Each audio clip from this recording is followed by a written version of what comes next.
everyone and welcome to my library. If you're new here, hi, my name is Chinsia, and if you're not new and you're one of my lovely regulars, hi, how are you? I hope you're doing splendidly.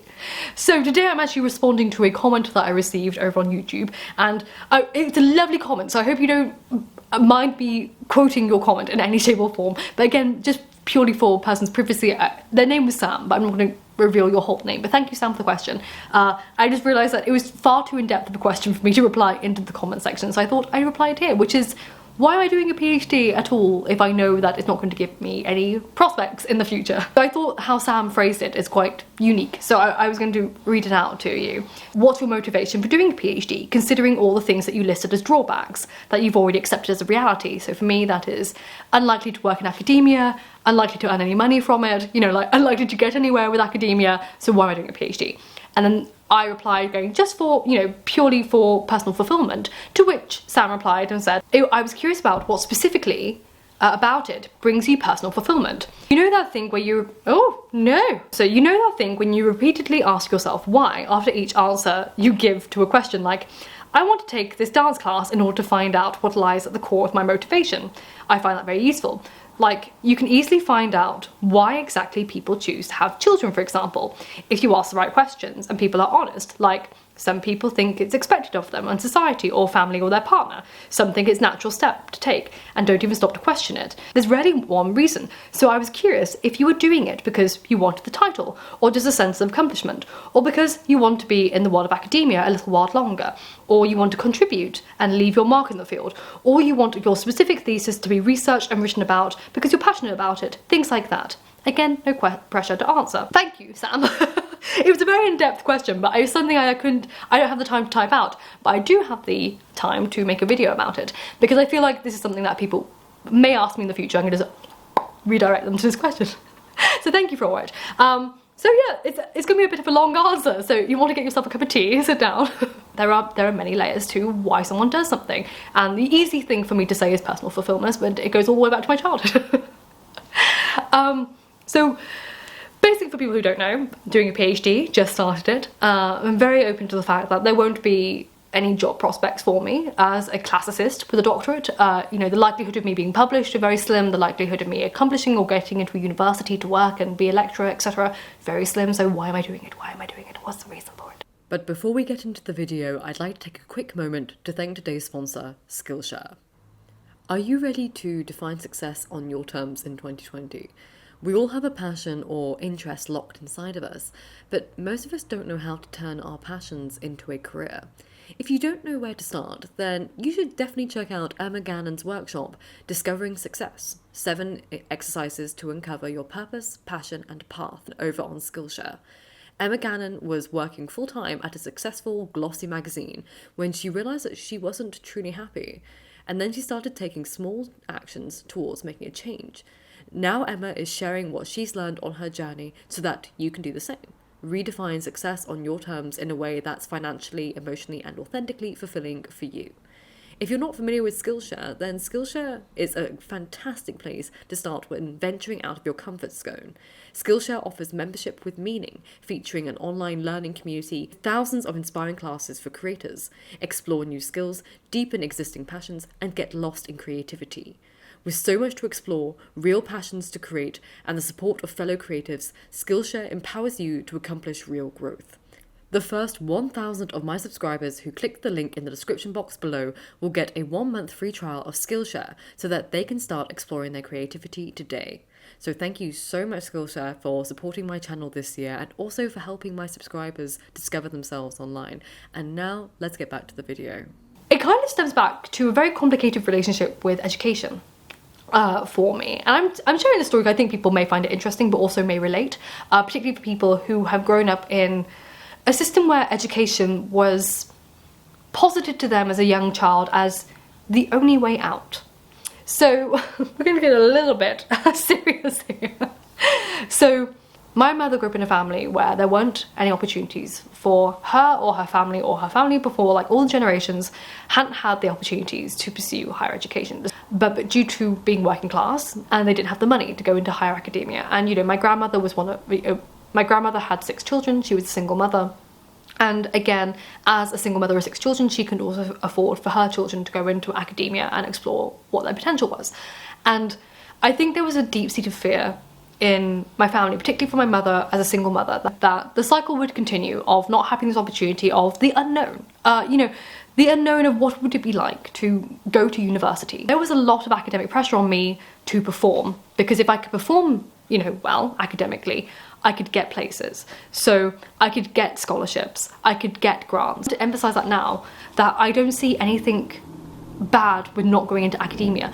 And I'm not someone who believes that academia is the solution or the right path for everyone or anyone, to be quite honest with you. It's something that now I've learned is something that you should pursue because you love it. But had I not had the pressure to get into it, I would never have discovered that myself organically, which sounds really bizarre, but it's the whole story. So to get into certain schools, I had to work really hard and had to study really hard. I had to try and get A stars and A's to get scholarships and grants and support from charities to get to certain schools and survive in certain schools. And every year was the same pressure and pressure to perform. And the end goal, my whole childhood, was go to university, go to university. And that's all I knew. That's what I was working towards. I had no idea why I was going to go to university. I had no idea what would happen, but I was just told that life would be better if I went there. And again, I think that's just generational trauma, that's generational struggles, primarily when they're very much financially based. And it's just like, when people only see their life as something and they think that this was the answer, if they had done this, it would have been different, and it's not that way.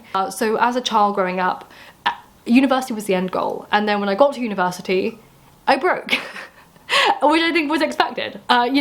You're suddenly at university, the thing that you've only known since like the age of 4 that you've been told that you need to get to, and then when you get there, you become incredibly ill because you ask yourself, why am I here? And you're almost like, you realise that you're at the end point now, because for your whole life that was seen as the end point. Your vision for life after university was nothing. I think when I got there, I became incredibly ill, and if people watched me back then, you would know that I had an illness. I was like dying. I was like dying through the entirety of my undergraduate. I had like no self-concept whatsoever. And I was kind of asking myself, what am I doing here? Why am I here? Because you're living for someone else the entire time. You're just living to try and escape someone else's trauma and pressure. And you kind of also feel like you don't belong there, because you finally feel like you've winged it your whole life. Like, you went to schools that you weren't supposed to because you're not from that financial background. You got in by the skin of your teeth thanks to charity donations, thanks to grants and scholarships and all that jazz. But support from my godparents and support from my aunt, and then support from my mother, who obviously got into debt for it all. Like, it was all very, it's so complicated and so dark. So, at university I broke down, and I discovered that I loved reading at university, but again, there was no sense of correlation. I was still battling for the wrong reasons. I was just trying to prove myself, like, get the A stars, or rather get the first now. Get the first, aim for the first, despite being incredibly ill. Don't ask for help, just get through with it. And it wasn't until my 3rd year at university that I met a lecturer. In the first week of my first semester of my 3rd year of university, I had a new lecturer. Ironically, she was teaching me ancient Rome. And I fell in love. I was like, I want to be her. It was like seeing a whole new side to education that I had never experienced before. And I related so much. I could almost see myself in her, even though I wasn't that great. I wasn't that brilliant. I could see, I can see myself as that. I can see myself doing that. And I spent a lot of time with that lecturer in the first term. And she was so supportive of me. I've never had that kind of organic support. I think in my 3rd year, it was the first time that people were looking at what I was producing academically, and they weren't evaluating it on, do you deserve to be here? Do you deserve grant money? Do you deserve scholarships? Are you good enough to stay in the school and this institution? And they were finding like, oh, you have like really interesting things to say. And they were looking past the superficiality of what I was writing about and actually engaging with what I was writing about. And until that point in my life, everything else had just been survival. Stay in the university, get the top grades. There was no motivation for actually what I was producing and who I was as a quote-unquote academic. And then in that moment, she was like, I love what you're writing about, I love this. And December must be a magical month for me, actually. I remember, I'm going back to December of 2013, and I'm writing an essay for that lecturer. And it's like, I'm actually proofreading it, I've done it, I'm just going over all the bibliography and all that jazz. And it's around 3 a.m. And I remember just having a thought of going, what if I applied for a master's? I'd quite like to carry on doing this. I quite like what I've discovered. So then and there, at 3:30 in the morning, I start writing an application for a master's program. I submitted it, and then within like a week later, I found out that I got my master's place, and that's here at Edinburgh, at Edinburgh University. And that really motivated me to go on. And then again, Edinburgh University, incredible academic experience. I loved every minute. Even though it's the most stressful and hardest thing I've ever done to this date, it was still the best experience that I've ever done. And then when it was over, and I didn't get my PhD offer, I kind of felt like I was chasing this wrong dream. And, you know, I've tried to do other things. I tried, you know, I'm self-employed. I've been self-employed for 4 years, coming up this April. I tried to do jobs, I tried to do this, I tried to engage in this stuff, and I lived very inorganically, or very inauthentically, I should say, for the past 6 years out of academia.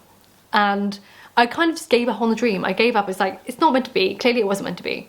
And I was really lost, but at the back of my head I just couldn't stop thinking about the idea that I'm supposed to be there. I'm supposed to be doing this thing that I fell so in love with in my final year at university, my undergrad, and then I fell even more in love with in my master's, and then it was gone. And some people may put that down to being want to be a perpetual student, but for me it's the only thing that excites me to do in life. Everything else bores the crap out of me. And I'm just being really honest. Everything else bores me like to tears. It's something that comes so not natural to me. Of course it's not natural to me to study and research, but it's the only thing I do in my day that I get lost in. That when you know that flow that everyone say, like, you have to get into the flow. I don't get into the flow with anything other than drawing and researching. They're the only two things I get into the flow with. And then time passed, I'm like, where did that go? It's just a culture. It's a culture and it's a concept, and I love it. I love researching things. I love writing about the things that I've researched. I love the dissemination of knowledge. I would love to be able to, for a living, teach people in some way. And I have a lot of problems with the standardised education system, which is probably why I just don't want to be a teacher. I would love to... I love the research field. But I love telling people, like, look at this thing that I found. Look at this. Let me explain this in a more easy concept for you. Let's explore this area together. And, you know, I did several mini courses in between my master's and my PhD. So I did 2 graphic design courses. I did a course in existentialism. I did a creative writing course. I did a dark fairy tales course, that was it was called. That was the only time I felt right, was when I was in academia and when I was in a classroom learning something and writing about something and writing an essay or writing, you know, a concept, exploring a concept. That's the only place I felt okay. And I only made like one friend during those whole courses, and like she's like my best friend now. But you know, it wasn't the friendships I made there, it was just the process of going into these like little situations for a couple of hours every week and just working on something or reading something and analysing something and discussing something. And that's what I love. I had this idea for my PhD and I sent it. I sent it out into the universe again. I don't know if it was August or September. I know there were several months in between, because I sent out my idea to my supervisor, my now supervisor, and I was like, I have this idea for a PhD. Would you be interested in being my supervisor? And I didn't hear anything back, and months passed, and alarms always going off in my area of town, aren't they? And I didn't hear anything back from them. And I'm doing Vlogmas, back last year, I'm doing Vlogmas, and I suddenly think about that email that I sent my supervisor, and I then decided to be a big girl and actually ask for feedback about why I got ignored, why I got rejected effectively. And it was the thing that I was scared of the most, because again, I was so still scarred from my last rejection of my PhD application, and I was trying to avoid it. And I was like, you know what, I'm going to ask for actual detailed advice and like feedback on why I got rejected. What the actual hell? So I remember very much distinctively, it was the beginning of Vlogmas. I sent an email to the supervisor asking, can I have some feedback as to why I got rejected? And she emailed back within a couple of hours going, oh, I'm so sorry, I just forgot the email. No, I'm interested, please send me a proposal. And literally in a few hours, and I'm like, it's late at night. I just sat there and wrote the proposal in one sitting. I think it was like 7 o'clock in the evening. I finished it at midnight and sent it off to her. And it's a 7-page proposal, including bibliography of everything I wanted to do, chapters, timelines, everything. And that exact same proposal, for goodness sake, And it was that same proposal that I submitted at the end. Sent off my supervisor. Again, it's Vlogmas. None of you had any idea. I had an interview with my supervisor on the 10th of December of 2020, which I wonder if it was the same date I applied for my masters. I don't remember the date I applied for my masters. Wouldn't it be spooky? They were both in Decembers. Yeah, I had an interview with my supervisor and I was told on the 10th of December in 2020 that I was going to be doing a PhD. But I didn't want to tell anyone until it was like official, like until the university sent me an email, which wasn't until March. So I had to keep it a secret for myself, all of December, all of Vlogmas. So yeah, why am I doing a PhD? Because I discovered in a very weird way that it was meant to be what I was doing the whole time. And I think it was because for most of my life, academia was blinded by fear. It was blinded by, if you don't do it, you'll let the family down. If you don't get into this school, you won't get anywhere in life. If you don't get into this place and study these subjects, you won't make it. You'll be the same. And it was just, again, it's just generational trauma trickling down as it normally does. You know, I've very much been moulded by a lot of external pressures to be the person I am. And it wasn't until I was 21 years old that I kind of had this moment of reclaiming my life and doing what I wanted to do. And it just so happened to have fallen into the field that I had ended up in. But I hadn't gotten there organically. I wasn't this kind of natural bookish person as a child growing up. It was all instigated by fear.